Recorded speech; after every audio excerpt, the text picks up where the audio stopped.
Nagbabalik ang tulong ko Pasa Mo Global, Vic Garcia po muli. At Abilene Garcia. Patuloy tayo sa ating tulong dagdag kaalaman sa ating topic na ano-anong dapat gawin para mabawasan ang gulo at kalat sa bahay. Review lang tayo ha. Step number 1, ask yourself, are you ready to do house clearing? Ready na po kayo, tuloy nyo na. Pero hindi Yes. pa kayo ready, pag-aralan nyo po yung 10 benepisyong diniscuss namin kanina.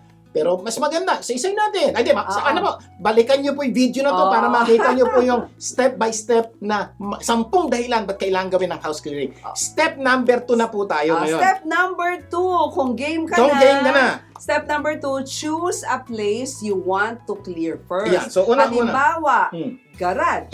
Di ba? So, mamili ka muna ng isa. Okay, huwag nyo pong pangarapin na linisin ang buong bahay nyo kagad.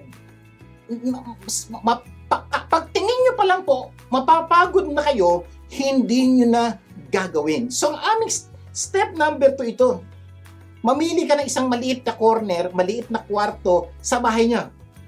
Mamili ka. Yes. So, pwedeng bathroom o pwedeng laundry room. Yan, yung mga maliit mo na. Oo. Mamili kayo. Kaya yung bedroom mo, choose first. Doon ka magsimula. Huwag mong lakihan kagad dahil baka ma-overwhelm Oo, ka. maliit lang kasi hindi mo naman kailangan gawin yung buong bahay at once, di ba? Nakaagad-agad. So, tama yung sinabi mo, choose one location at a time. Yeah, Hindi kailangan yung nakaka-overwhelm kasi yung ganito gagawin tapos itatambak mo lahat ng gamit sa kama mo. Naku, baka ma-overwhelm Okay, so pwede po, kitchen lang muna. Okay, pantry lang muna. Nagkakaintindihan tayo. Huwag nyo muna na kasi unang-una, bakit maliit?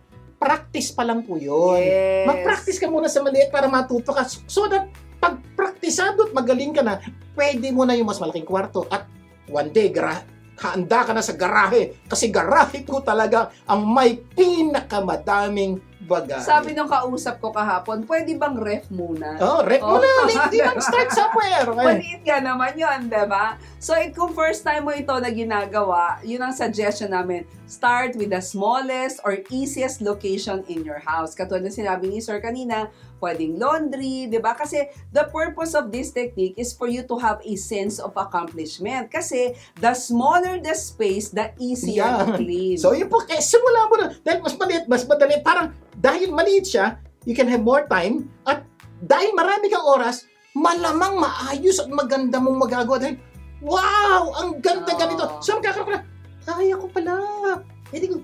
Okay, susunod na lugar. Susunod na lugar. Yes. You do that. Minsan, bathroom lang di ba? Yung bathroom cabinet mo, under the sink, pag nagawa mo, ang sarap ng pakiramdam. Pero kung gusto mo ng one time, big time, okay yan. Just be ready ha. Kasi napaka-tiring po niyan at napaka-overwhelming. Nilinaw po namin, hindi po namin sinasabi, huwag niyong gawin ng one time, big time. Pero dinidiscourage po namin kayo dahil nga baka sa hirap at pagod mo, hindi mo na ituloy. Sumuko ka na. When you get tired, you might retire. Yan ang problema. Oo. So, yun, tama yung sinabi ni Sir, no? Hindi namin sinasuggest yung one time, big time. It's better to do it one location at a time. Okay, napili ka na yung lugar mo. Step Yes. number 3. Number 3 naman, choose a date or dates to do your Okay, house cleaning. assuming maliit lang yung lugar mo, choose a date. Kung malaki-laki at hindi kakayanin ng isang araw, choose dates. Day 1, day 2, day 3, mamili ka. Ini-schedule po ito, hindi po yung, ay ngayon ko gagawin to. Hindi ba? Mahirap po yan. Huwag niyo pong gagawin isang araw na isip pa lang yung araw na yan. Pinaplano po ito, kaya marami po sa atin sumasabit sa clearing kasi hindi natin pinaplano. So pagkatapos mong mamili ng lugar, mamili ka ng panahon o araw. Yan. Oo. If the location is just small, maliit lang, di ba? You might need few hours lang. Pero kung malaki, days Garahe! and weeks. Oo. Few days yan. Oo. If the house clearing will involve other people, yung kasama yung kapatid, di ba? Be sure Nanay, to tatay, consider- ate, anak. Oo, consider mo rin yung schedule nila. So for example, Diba? maraming tao involved, asawa mo, Honey, pwede ba tayo mag-house clearing tong araw na to? Ate, kuya. So, kunin mo lahat kasi you will be needing a lot of help, especially kung malaki po yung lugar, kailangan nyo po ng tulong. Schedule nyo po ng tama na wala ka ibang gagawin. Yun lang. Tsaka baka involve si nanay eh. 'Di ba? Lalo na maraming mga nanay ngayon ang hoard, 'di ba? Yung mga tatapon na ni anak, kukunin ni nanay, 'di ba? Baka mapaaway kayo, pag tinapon nyo, magalit si nanay, si tatay, si ate, si kuya. Okay, minsan nakaaway mo, anak mo, tinapon mo, mama, papa, ba't mo tinapon? So, mas maganda kasama po sila. Huwag kayo pong mag-alala.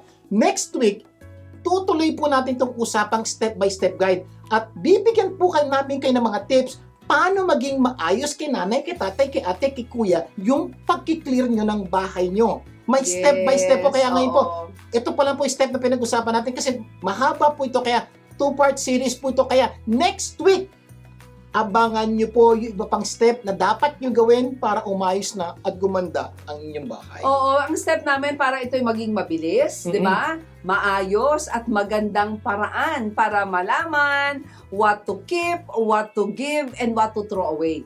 Di ba? So, Ano ba yung tatago mo? May technique po na Yes. hindi kahirapan pag sinunod nyo, gaganda po. ang Kadalasan po kasi dito nagkakaroon ng problema yung maraming tao. Alin ba talaga? bahay. Yan yung Diba? problema.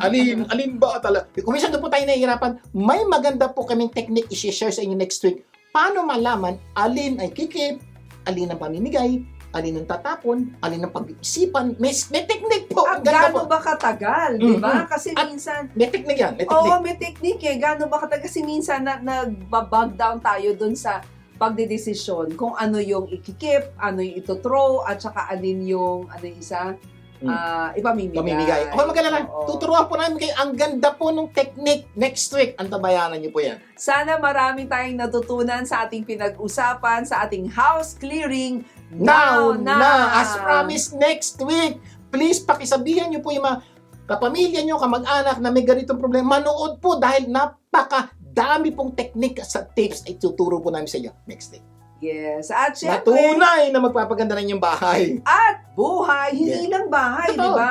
Kasama ang buhay. At syempre, bago tayo mag-closing prayer, mag-shout-out lang ako kay Tito Gimo Moreno. I hope and I pray that you will get well Well soon. Nalangin tayo. Ang mga nasa langit, maraming po salamat sa pagkakataong na pag-usapan namin kung paano ayusin ang aming bahay na tunay na makakatulong na lalong gumanda ang aming buhay.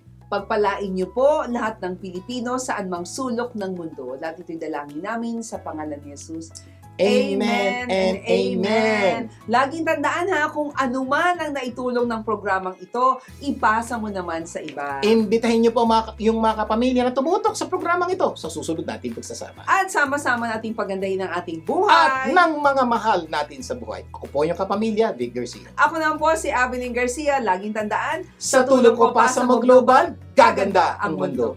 Tulong ko pa sa mo, gaganda